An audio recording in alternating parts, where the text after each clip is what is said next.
Have you ever looked for inner peace and comfort?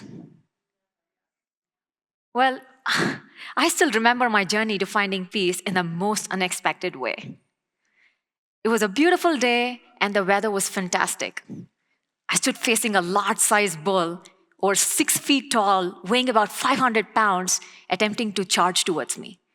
He had a rope around his neck, the other end of which was tied to a gate. The gate shook intensely as he attempted to move forward. And he was moving pretty fast, and it looked like he was going to use his head to strike me. My heart raced, and I quickly retreated. There was no one around us. I frantically surveyed the bull, everything around us, to understand the situation.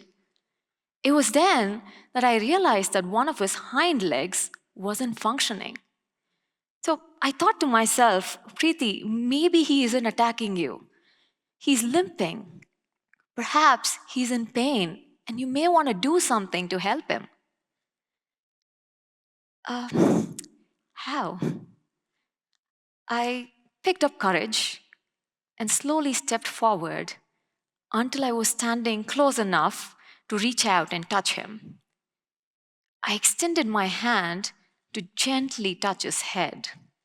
He shook his head immediately to shoo away my hand and stepped forward. Oh. I decided to try again. Oh. I took a deep breath and approached him cautiously and said, Kanna, na onnu panna maten, which basically translates to, dear, I won't hurt you. What followed were a few failed attempts at approaching and retreating, given my inexperience in understanding and interacting with bulls. Finally, out of helplessness, I started singing a prayer song that I had recently learned, with the hope that a divine energy would provide comfort.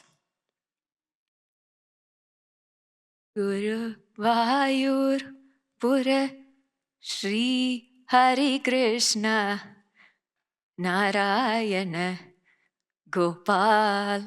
I sounded like I had a frog in my throat. I decided to sing regardless. Narayana Gopal Shri Hari Narayana Gopal. I started to see that he was slowing down. I took this as a cue and continued to sing.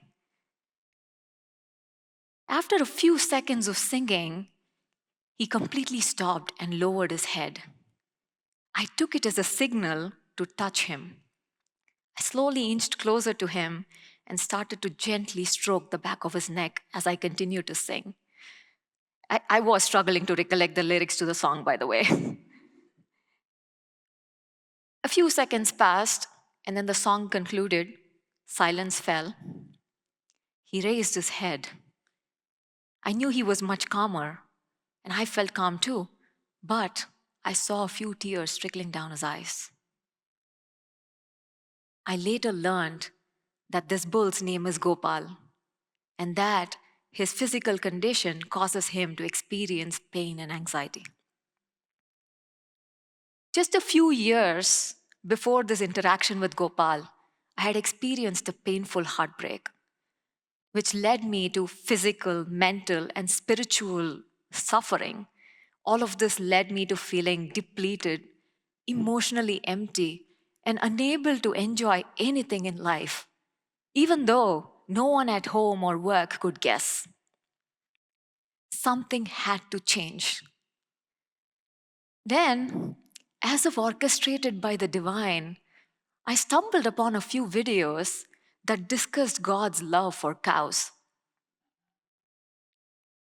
Now, I was drawn to this divine selfless love, and these videos piqued my curiosity, and it kindled a growing desire within me to be around these gentle beings. You see, I saw this as an opportunity to learn and practice compassion, to love and feel loved. Now, following my initial profound connection with Gopal, I became a frequent visitor to a cow shelter in California. which is Gopal's home. Now, each visit entailed feeding him, helping keep the environment clean, and heartfelt singing while massaging Gopal and the other cows and bulls at the shelter. Now, Gopal and I both were burdened by our own unique sorrows, and it took time and a shared release of tears to mend our wounded spirits. But something very interesting happened in our time together.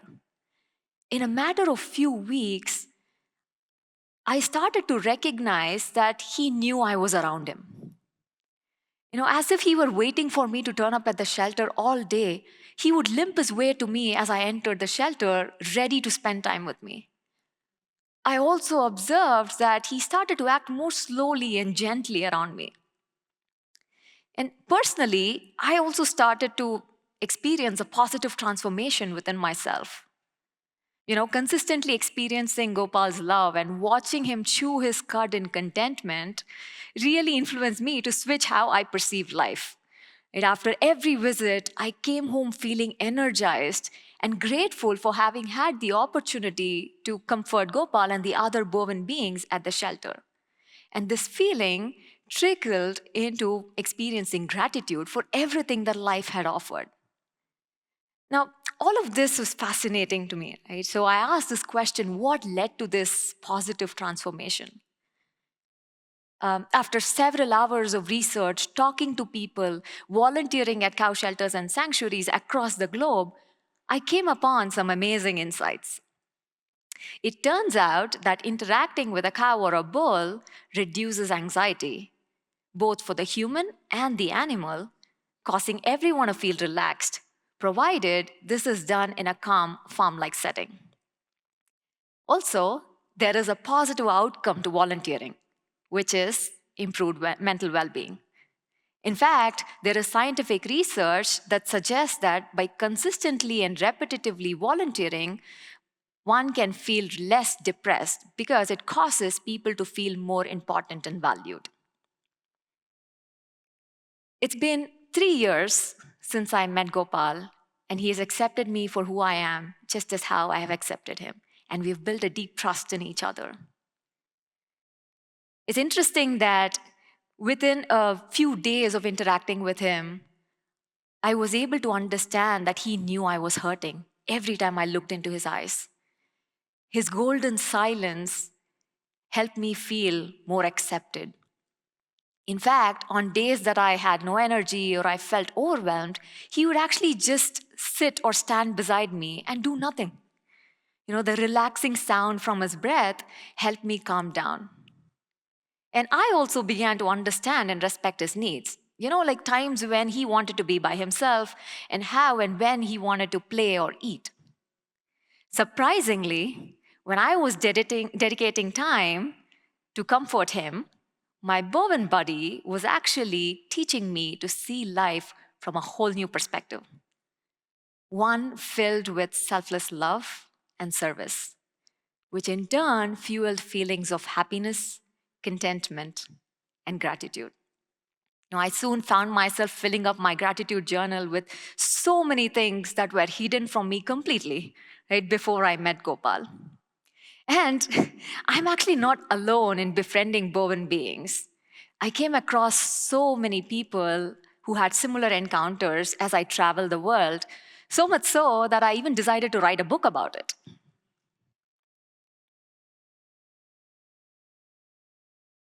Now, trauma can dysregulate us, and it can prevent us from leading a happy and fulfilling life.